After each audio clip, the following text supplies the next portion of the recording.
तर त्यो गीतभित्र राजनीति रहेको छ।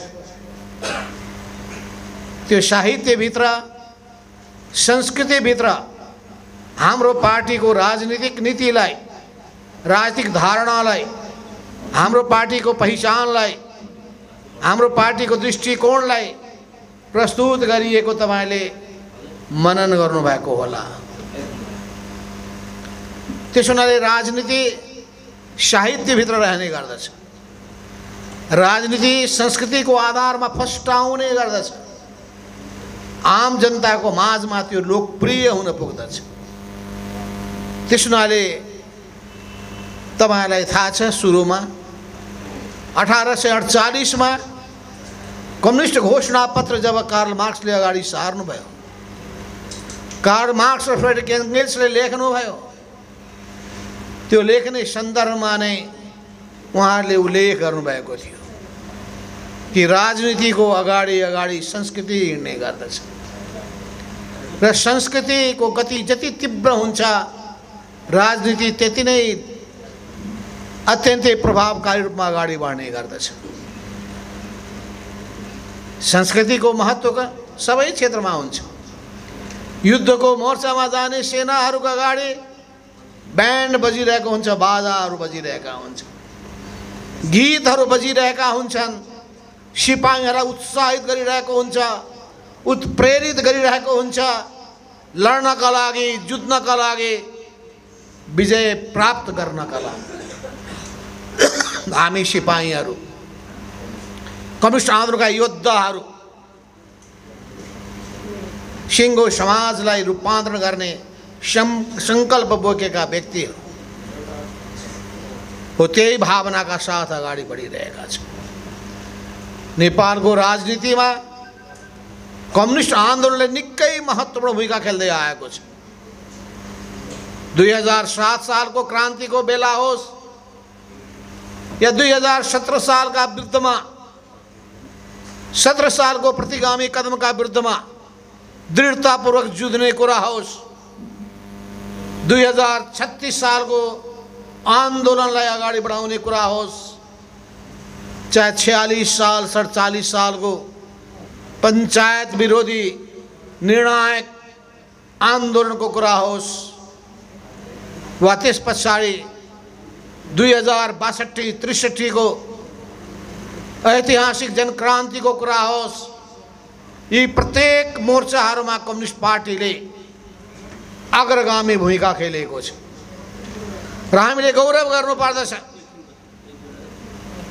2036 सालदेखिका प्रत्येक खुला आन्दोलनका मोर्चाहरूमा हाम्रो उपस्थिति र सहभागिता रहने गरेको छ। हामी भनिसकेपछि कम्युनिस्ट आन्दोलनको एउटा नयाँ क्रान्तिकारी घटकको रूपमा आएको समूहलाई मैले उल्लेख गर्न खोजेको छु। तर त्यसभन्दा सुरुदेखिका सन्दर्भको कुरा गर्ने हो भने कम्युनिस्ट पार्टीले नै नेपालको राजनीतिमा महत्त्वपूर्ण भूमिका खेल्दै आएको छ। दिन बित्दै जाँदाखेरि कम्युनिस्टहरू नेपालको राजनीतिमा निर्णायक शक्ति बन्न पुगेका छन्। 2007 सालमा 3टा शक्तिहरू थिए, तर कम्युनिस्ट पार्टी सहायक शक्तिको रूपमा मात्रै रहेको थियो। एउटा राजा, अर्को राणा, तेस्रो नेपाली कांग्रेस, यी 3टाले बसेर सहमति गरे, कम्युनिस्टलाई सहयोगी मात्रै बनाएका थिए। तर जब 46 साल आयो, त्यो बेलाको 3 शक्तिको रूपमा कम्युनिस्टहरूले आफ्नो उपस्थिति 1/3 को रूपमा प्रस्तुत गरे। एउटा राजा, अर्को कांग्रेस र तेस्रो कम्युनिस्ट वामपन्थी। 62-63 मा आएर 3टा शक्तिले फेरि महत्त्वपूर्ण भूमिका खेले। त्यसमध्ये 2टा शक्ति कम्युनिस्ट थिए, एउटा शक्ति कांग्रेस थियो। तत्कालीन समयको नेकपा एमाले, माओवादी केन्द्र र नेपाली कांग्रेस, 3टाले नेपालको राजनीतिक परिदृश्यलाई नै बदलिदिए। भनेपछि तपाईँ सिङ्गो इतिहास पल्टाएर हेर्नुभयो भने राष्ट्रियताको रक्षा गर्ने सन्दर्भमा, देशभक्तिको झन्डा बुलन्द गर्ने कुराको सन्दर्भमा कम्युनिस्टहरू अग्रपङ्क्तिमा उभिँदै आएका छन्। यी तीनटा विषय त्यही बेलादेखि महत्त्वपूर्ण हुँदै आएको छ। एउटा राष्ट्रियताको विषय, अर्को प्रजातन्त्र लोकतन्त्रको विषय, तेस्रो जनतासँग जोडिएको जनसरोकारका जनजीविकाका विषय। यी तीनटा विषयलाई जसले अगाडि सार्यो त्यसले जनताको विश्वास जित्न सक्यो। यी तीनटै विषयलाई कम्युनिस्ट पार्टीले सुरुदेखि महत्त्व दिँदै आयो। अहिले पनि नेपाली जनमानसलाई सोध्ने हो भने कम्युनिस्टलाई सच्चा, इमानदार, देशभक्त शक्तिको रूपमा ठान्ने गर्दछ। कम्युनिस्टहरूमाथि ठुलो आशा अपेक्षा गरेका हुन्छन्, विश्वास राखेका हुन्छन्। देशको हितमाथि कुनै आँच आउन थाल्यो भने कम्युनिस्ट जुर्मुराएर उठ्छन्, आवाज बुलन्द गर्छन्, जनताको बीचमा जागरण अभियान सञ्चालन गर्छन्, जनतालाई एकताबद्ध बनाउँछन्, राष्ट्रिय शक्ति तयार गर्छन्, देशभक्तिको भावनालाई सारा देशमा फैलाउने काममा जुट्ने गर्दछ। हो त्यो जनअपेक्षालाई ध्यानमा राखेर हामीले अवलम्बन गर्दै आएका नीतिहरूलाई दृष्टिगत गरेर अहिले फेरि त्यही हिसाबले नेपालका कम्युनिस्टहरू आवाज उठाउन थालेका छन्। जतिखेर एमसीसीका प्रसङ्गहरू उठे त्यतिखेर पनि आवाज प्रखर भएर गएको थियो।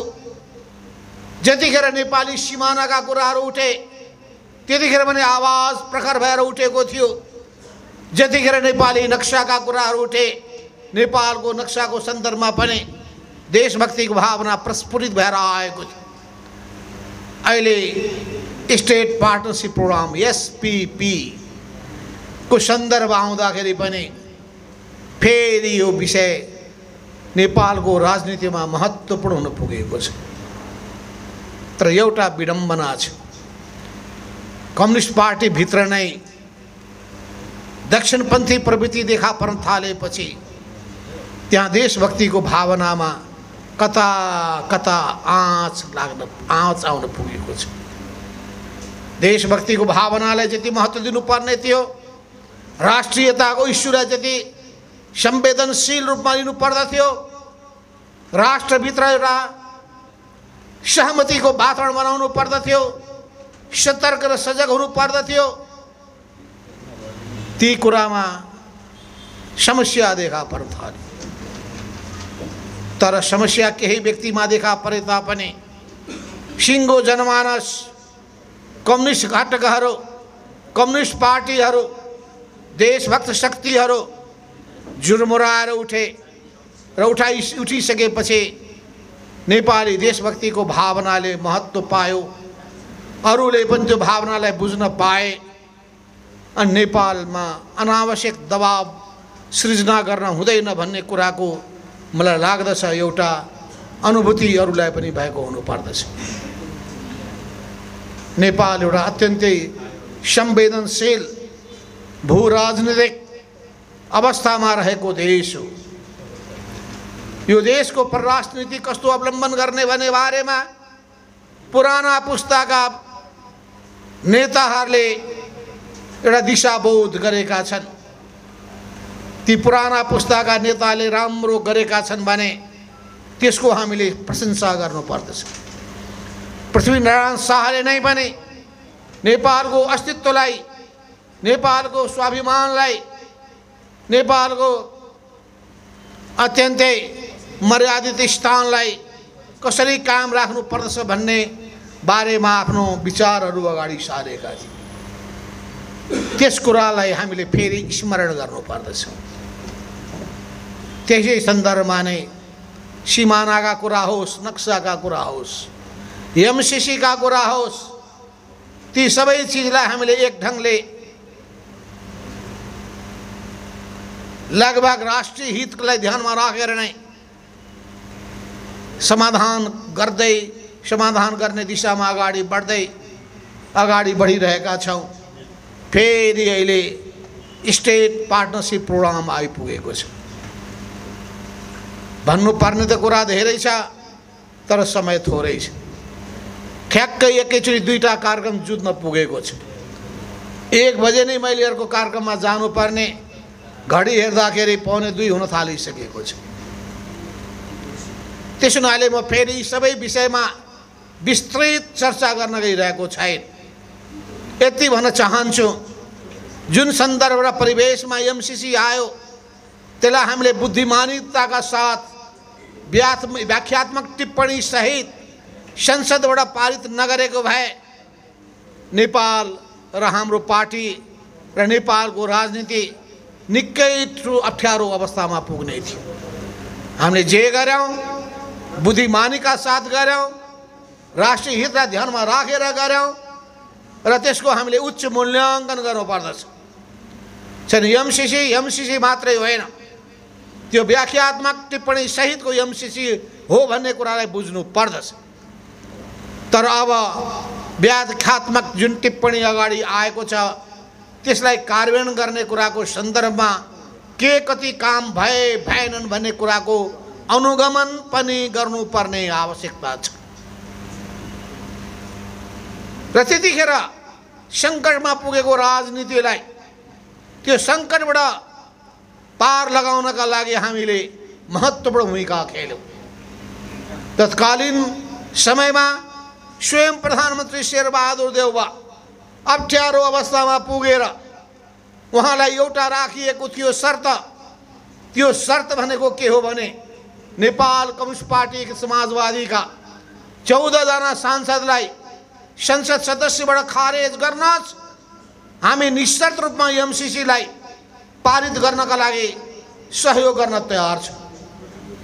तर यो शर्त सुनिसकेपछि शेरबहादुरजी प्रधानमन्त्रीले मान्नु भएन। उहाँले भन्नुभयो कि जसको सहयोगबाट नेपालको राजनीतिलाई प्रतिगमनको बाटोबाट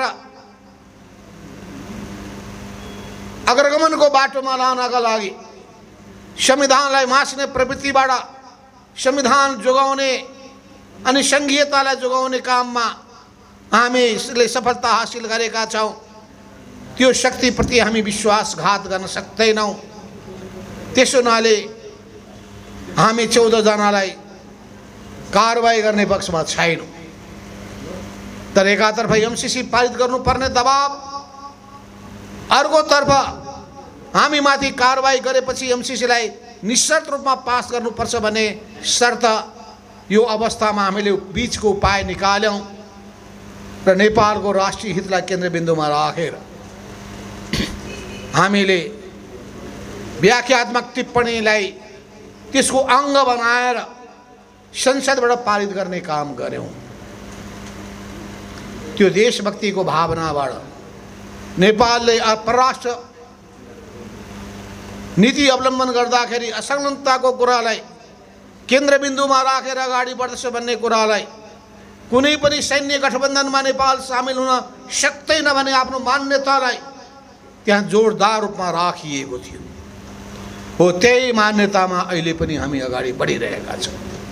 यसै बीचमा अहिले एसपीपी का कुराहरू, स्टेट पार्टनरसिप प्रोग्रामका कुराहरू आएका छन्। त्यो एसपीपी का कुरा भनेका के हुन्? अब हामी सबै अलमलमा परेका छौँ। पहिले त हामीले बुझेका थियौँ एसपीपी नामको कुनै चिज दस्तावेजै नेपालमा आइपुगेको छैन, सही नै भइसकेको छैन भन्ने पनि सुन्यौँ। थियो भने अरूको पालामा भएको थियो भन्ने पनि सुन्यौँ। अब तिथि मिति हेर्दाखेरि अब कसको पालामा भएको हो, अब योले गहिरो प्रश्न खडा गरेको छ। त्यसो हुनाले अब हामी के भनिरहेका छौँ भने अहिले अरू कुरा उठाइरहेका छैनौँ, किनभने प्रधानमन्त्री शेरबहादुर देउवाजीसँग मैले यो कुरा उठाएँ र मैले यो कुरा उठाइसकेपछि उहाँले क्याटेगोरिकली जवाब दिनुभयो कि म अमेरिकामा गइहालेँ भने पनि, अमेरिकाको भ्रमण गरेँ भने पनि नेपाललाई कुनै सुरक्षामा आबद्ध हुने कुनै दस्तावेजमा म सही गर्दिनँ, कसैले भने पनि म मान्दिनँ। उहाँको जवाबबाट हामी धेरै खुसी भयौँ। उहाँको क्याटेगोरिकल जवाब थियो, नेपालको हितमाथि आँच पुग्ने कुनै काम मबाट हुने छैन।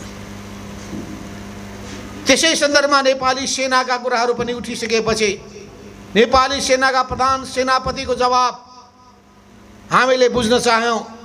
उहाँले पनि नेपाली सेना नेपालको राष्ट्रिय हितलाई र नेपालको भू राजनीतिक संवेदनशीलतालाई, छिमेकीहरूको अत्यन्तै संवेदनशील स्थितिलाई हामी व्यवस्था गरेर कुनै पनि त्यस्ता कागजमा सम्झौतामा सही गर्दैनौँ भनेर भनिसकेपछि हामी बढ्ता आश्वस्त र विश्वस्त भयौँ। त्यस्तो केही पनि भएको छैन भनेपछि झन् ज्यादा हामी ढुक्क भयौँ। त्यसै बिचमा एउटा अर्को कागज आइपुग्यो। त्यो कागजमा हस्ताक्षर गरिएको, नेपाली सेनाका प्रमुखले नै हस्ताक्षर गरेको, अनि त्यो हस्ताक्षर गरेको भइसकेपछि कुन सरकारको पालामा कुन प्रधानको व्यक्ति प्रधानमन्त्री हुँदाखेरि भन्ने कुरा पनि उठ्यो। उड्दै जाँदाखेरि फेरि संसदमा जसले आवाज उठाएका थिए, जोरदार रूपमा हङ्गामा गरेका थिए, त्यही पार्टी जोडिएको कुराहरू आएको छ। अब त हामी बडा अलमलमा परेका छौँ कि सबैले बिर्सिने औषधि खाए या त कुराहरू लुकाइयो या त त्यो कागजमा केही छैन भने होइन किन भनियो, अनि किन त्यस कुराले यथार्थ बाहिर आउन सकेन। त्यस हुनाले यसको यथार्थ कुराहरू बाहिर आओस्, यथार्थ कुरा बाहिर आओस्। र यस सन्दर्भमा आज बिहान मात्रै नेकपा माओवादी केन्द्रका अध्यक्ष पुष्पबहादुर प्रचण्ड, नारायण काजी श्रेष्ठ र जनता समाजवादी पार्टीका अध्यक्ष उपेन्द्र यादव सहित हामी बसेका थियौँ। र यो प्रसङ्गदेखि लिएर अनेक प्रसङ्गमा कुराकानी हुँदाखेरि अब प्रधानमन्त्रीसँग फेरि कुराकानी गरौँ र यो राष्ट्रिय अन्योललाई चिर्नका लागि हामीले छलफल गरेर सत्य तथ्य जनताको माझमा प्रस्तुत गर्ने काम गरौँ भनेर हामीले गरेका छौँ। त्यस कारण पनि मैले यहाँ भन्न चाहेको कुरा के हो भने देशभक्तिको जुन झन्डा उठाउँदै आएका छौँ त्यसलाई हामी कहिल्यै पनि छोड्ने छैनौँ। दोस्रो विषय नेपालको कमस्टानले उठाउँदै आएको लोकतन्त्रको झन्डा हो र त्यो झन्डालाई पनि हामीले कहिल्यै पनि छोड्ने छैनौँ। त्यस बेलामा पनि अधिनायकवादका विरुद्धमा लडिएको थियो, जहानिया शासनका विरुद्धमा लडिएको थियो, निरङ्कुश सत्ताका विरुद्धमा लडिएको थियो र निरङ्कुश सत्तासँग लड्दा लड्दै अन्तमा सिंहै वंशलाई नै, शाही वंशलाई नै हामीले निमिट्यान्न पारेर गणतन्त्रको स्थापना गरेका थियौँ। गणतन्त्रको स्थापना गरिसकेपछि गणतन्त्रको अभिन्न अङ्गको रूपमा लोकतन्त्रलाई हामीले अवलम्बन गर्दै आएका छौँ। गणतन्त्रमा आँच पुग्ने कुरालाई पनि, लोकतन्त्रमा आँच पुग्ने कुरालाई पनि हामी स्वीकार गर्न सक्दैनौँ। त्यसो हुनाले राजतन्त्रको पुनरोदयका कुरा, पुनर्स्थापनाका कुरा ती खयाली पुला बाहेक यथार्थमा परिणत हुन सक्दैन। नेपालमा फेरि राजतन्त्र फर्केर आउन सक्दैन, आउन दिँदैन। यो हाम्रो अठोट, हाम्रो यो सङ्कल्प हो, जसका विरुद्धमा निर्णायक लडाइँ लड्नका लागि हामीले नै भूमिका खेलेका थियौँ। बुटवलबाट हामीले देशव्यापी आन्दोलनको घोषणा गरेका थियौँ। त्यतिखेर हाम्रो पार्टी एक्लो मैदानमा उत्रिएको थियो। त्यसैले सिङ्गो देश तरङ्गित भएको थियो। अन्य पार्टीहरूलाई पनि चुम्बकीय ताकतले तानेको थियो। त्यसले गर्दाखेरि त्यो प्रतिध्वनित हुँदै व्यापक रूपमा देशभरि फैलियो अनि बल्ल हामीले राजतन्त्रलाई उन्मूलन गऱ्यौँ र त्यसपछि गणतन्त्रको स्थापना गऱ्यौँ। गणतन्त्रको स्थापना गऱ्यौँ, जनताको शासन, सार्वभौम शासनलाई स्थापित गऱ्यौँ, जनताको अधिकारलाई सुनिश्चित गर्ने काम गऱ्यौँ। त जनताको यो शासन सँगसँगै जनताको अधिकारलाई सुनिश्चित गर्न पर्ने भएको हुनाले लोकतन्त्रका मूल्य र मान्यतालाई हामीले आत्मसात गर्नुपर्दछ र यो लोकतन्त्रको विचारलाई हामीले जसरी ग्रहण गरेका छौं यो ग्रहण गर्ने सन्दर्भमा कमल मदन भण्डारीको भूमिकालाई हामीले कहिले बिर्सनु हुँदैन। उहाँले नै कम्युनिस्ट आन्दोलनमा लोकतान्त्रिकरणको विचारलाई अगाडि सार्नुभयो। पार्टीहरूको लोकतान्त्रिकरण गर्नुपर्दछ भन्ने मान्यतालाई अगाडि सार्नुभयो। उहाँले नै राज्य प्रणालीलाई लोकतान्त्रिकरण गर्नुपर्दछ भन्ने विचारलाई अगाडि सार्नुभयो। सामाजिक परिपाटीलाई पनि लोकतान्त्रिकरण गर्नुपर्छ भन्ने अगाडि सार्नुभयो। राज्य व्यवस्था, सामाजिक व्यवस्था र पार्टी व्यवस्था तीनटै व्यवस्थाभित्र लोकतान्त्रिकरणको महत्त्वलाई अगाडि सार्ने त्यस्तो कुनै व्यक्ति नेपालको राजनीतिमा जन्मियो भने त्यो व्यक्ति भनेको कमल मदन भण्डारी नै हो। त्यसो हुनाले हामीले गौरव बोध गर्नुपर्छ।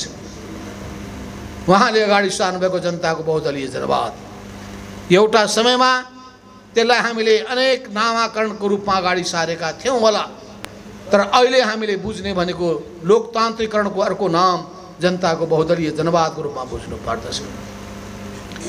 त्यसपछिको तेस्रो विषय नेपालको कम्युनिस्ट आन्दोलनले उठाउँदै आएको जनताको सरकारका विषय हो। जनताको घाँस बास कपास, शिक्षा स्वास्थ्य रोजगारी र सुरक्षाका यी जनताका माग र चाहनाहरू, ती कुराहरूबाट कम्युनिस्ट पार्टी कहिल्यै अलग हुन सक्दैन। त्यसो हुनाले जनता र पार्टी यी दुईटै पानी र माछा जस्ता हुन्। जनताबाट अलग थलग पार्टी रहन सक्दैन। त्यसो हुनाले पार्टी जनताको माझमा जानका लागि उसले विचार बोकेर जाँदछ। कार्यकर्तालाई जनताको माझमा पठाउने गर्दछ, जनताको घर घरमा पठाउने गर्दछ, जनताको पीडा र वेदनाहरूलाई बुझ्ने गर्दछ, जनताका समस्याहरूलाई को पहिचान गर्दछ, त्यसलाई उजागर गर्ने काम गर्दछ, जनतामा उत्साह नयाँ चेतना जगाउने काम गर्दछ, जनतामा आत्मविश्वास पैदा गर्दछ, जनता नै इतिहासका निर्माता हुन् भन्ने भावना पैदा गर्ने काम गर्दछ। जनता निरीह होइनन्, जनता कायर होइनन्, कमजोर होइनन्, जनता शक्तिका स्रोत हुन् भन्ने कुरालाई स्थापित गर्ने काममा भूमिका खेल्दछ। त्यो शक्तिको स्रोत जनता हुन्। जनताको जति धेरै समर्थन प्राप्त गर्यौं हामीमा त्यति नै शक्ति बढेर जान्छ। यसपटकको स्थानीयताको निर्वाचनको बेलामा हामीले वास्तवमा देशैभरिमा 753 प्रदेशमा हामीले पार्टी बनायौं। 77 जिल्लामा पनि पार्टी विस्तार गर्यौं, तर 753 पालिकाहरूमध्ये सबै पालिकामा हामी पुग्न सकेनौं। 753 मध्ये लगभग 70% पालिकाहरूमा हामी पुग्यौं, तर 20-25% पालिकामा हामी अझै पनि पुग्न सकेका रहेनछौं। समय कम भएको हुनाले 6743 वडाहरूमध्ये झन्डै 70% हामी वडाहरूमा पुग्यौं, तर अझै 30% वडाहरूमा हामी पुग्न सकेका रहेनछौं। किन? समय कम थियो, हामीले भ्याउन सकेनौं। चुनावमा उत्रिनु पर्ने भयो, चुनावमा जुट्नु पर्ने भयो, या अझै जनताको माझमा जाने हाम्रो गति अलि सुस्त हुन पुग्यो। हामी भित्रैका कमजोरीले गर्दाखेरि जुन गतिका साथ, स्पिडका साथ हामीले गाउँ गाउँमा जानु पर्दथ्यो, पालिका पालिका वडा वडामा जानु पर्दथ्यो, त्यो अझै भएन। अब हामीले त्यो गति तीव्र बनाउनु पर्दछ। वडामा पुगेर मात्र हुँदैन, अझै वडा भनेको त पुरानो गाउँ विकास समिति मात्रै हो। त्यसो हुनाले अब हामीले टोल टोलमा जानु पर्दछ। टोल टोलमा मात्रै गएर पुग्दैन, अब हामीले जहाँ जहाँ बुथ छ, बुथको सेन्टर छ, बुथ केन्द्रित संगठन विस्तार गर्दै अगाडि बढ्नु पर्दछ। किनभने अब 6 महिनाभित्र नै अर्को चुनाव आउँदैछ। चुनाव एउटा यस्तो अवसर हो जतिखेर जनताहरू अत्यन्तै सजग हुने गर्दछ। जनताहरूको बीचमा जाने एउटा राम्रो माध्यम पनि हो निर्वाचन। त्यसो हुनाले हामी जनताको बीचमा जाने यो माध्यमलाई समेत प्रयोग गर्दै जनताको विश्वास हामी जितेर, जनताको विश्वास जितेर हामी अगाडि बढ्न चाहन्छौँ, जनताको शक्तिमाथि भरोसा गरेर अघि बढ्न चाहन्छौँ। लोकतन्त्रको मूल्य र मान्यता के हो भने जनताको समर्थन पाएको पार्टीले नै जनताको तर्फबाट शासन सञ्चालन गर्न पाउँछ। यस अर्थमा अब हामीले स्थानीय तहको निर्वाचन पश्चात अब सङ्घीय चुनाव, प्रतिनिधि सभाको चुनावमा, प्रादेशिक चुनाव, प्रदेश सभाको चुनावमा अहिलेदेखि नै जुट्नु पर्दछ र सबैजसो ठाउँमा अब हामीले, सबैजसो होइन सबै ठाउँमा हामीले पार्टी प्रतिनिधिहरू खटाउनु पर्दछ। हामीले उम्मेदवार खडा गर्यौँ न गरेनौँ त्यो महत्त्वपूर्ण कुरा हुँदैन। उम्मेदवार त प्रत्यक्ष निर्वाचनमा जाने उम्मेदवारको कुरा हो, तर समानुपातिक उम्मेदवार पनि हुन सक्ने छ। समानुपातिक उम्मेदवार भएनन् भने पनि जनताको मत हामीलाई चाहिन्छ। त्यसो हुनाले यसपटक 4 वटा मतपत्र हुनेछ। एउटा प्रतिनिधि सभाको सदस्य चुन्ने खालको मतपत्र हुनेछ, अर्को प्रदेश सभाको सदस्य चुन्ने मतपत्र हुनेछ, तेस्रो प्रतिनिधि सभाको समानुपातिक मतपत्र हुनेछ, चौथो प्रदेश सभाको समानुपातिक मतपत्र हुनेछ। त्यसो हुनाले प्रतिनिधि सभाको र प्रदेश सभाको समानुपातिक मतपत्रमा फेरि पनि जनताले खोजेर कलम चिन्हमा छाप लगाउने गरी जनताको माझमा जानुपर्छ। र त्यही जानका लागि यो गीत जुन अहिले हामीले सुन्यौँ, नृत्य हामीले जुन देख्यौँ, त्यसले हामीलाई उत्साहित गर्नेछ, जनतामाथि सन्देश पुर्याउनेछ। र त्यो कुराका लागि जनताको माझमा जानका लागि कलम पनि हामी किनेर लान सक्छौँ। कलमको हामी चिन्हको क्यालेन्डर पनि लिएर जान सक्दछौँ। कलमको पोस्टर पनि अहिले जान सक्दछौँ। चुनावको बेलामा पोस्टर लान पाइँदैन, ख्याल गर्नुहोला। जे जति लानु छ अहिले लगिहाल्नुपर्छ। त्यस हुनाले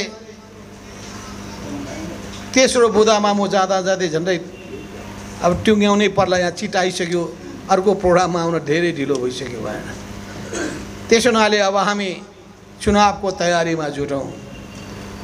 तपाईँहरू यहाँ काठमाडौँको यो विशेष जिल्ला कमिटी भएको हुनाले काठमाडौँको कार्यक्षेत्र भएको छ।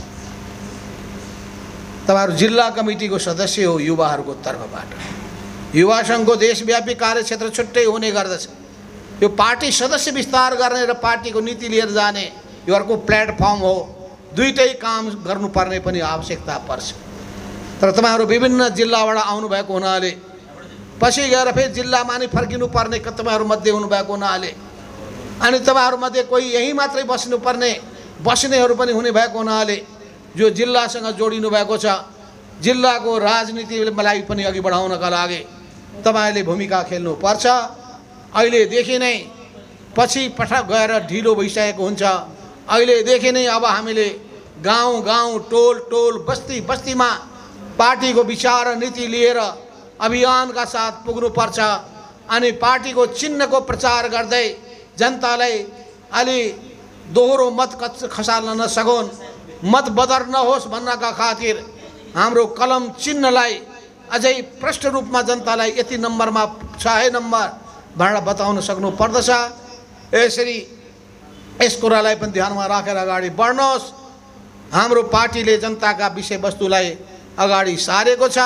सरकारलाई पटक पटक भनेको छ कि कसरी देशको अर्थतन्त्रलाई अघि बढाएर लिएर जाने, कसरी युवाहरूको बेरोजगारीको समस्यालाई सम्बोधन गर्ने, कसरी नेपालको उत्पादन बढाउने, कसरी हामीले आयातमुखी यो अर्थतन्त्रलाई आत्मनिर्भर अर्थतन्त्रको रूपमा रूपान्तरण गर्ने, कसरी हाम्रो देशलाई समृद्ध बनाउने, कसरी जनताका समस्यालाई सम्बोधन गर्ने, गरिबीको मारमा कुचक्रमा फँसेका जनतालाई त्यसबाट कसरी माथि उठाउने, जनतालाई सुखी कसरी बनाउने, देशलाई समृद्ध कसरी बनाउने, देशलाई सम्पन्न कसरी बनाउने, त्यसको निम्ति सबैको सहयोग, सबैको साथ, सबै मित्रहरूको साथ पनि हामीलाई चाहिन्छ।